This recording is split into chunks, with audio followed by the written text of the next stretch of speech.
Boxing Day tsunami of 2004 was thought to be a once-in-a-generation event, but with last year's major quake in Chile, then New Zealand last month, and now Japan, people are asking if we're seeing more of these massive events than expected. Experts tell me, though, there's no apparent rise in that frequency, though they have noted an apparent clustering at the beginning of this century and the last.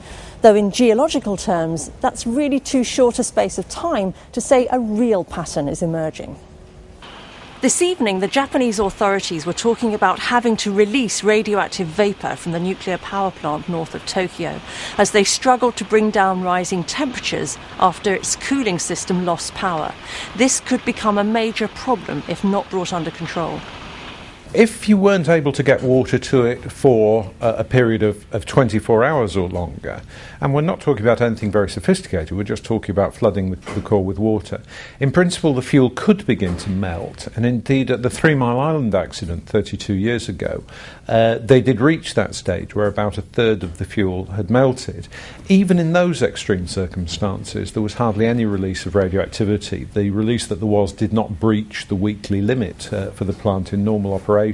You're not talking about a release of activity into the air of any significant amount, but you may be talking about potentially material getting into the water supply and a contamination risk which would need to be managed. The west coast of the US seems to have escaped serious damage from the wave, but it's now travelling on towards Chile and Peru and is hitting Nicaragua about now. Back in Japan, rescue efforts continue as people come to terms with the impact of this quake, 1,000 times more powerful than that in Christchurch last month.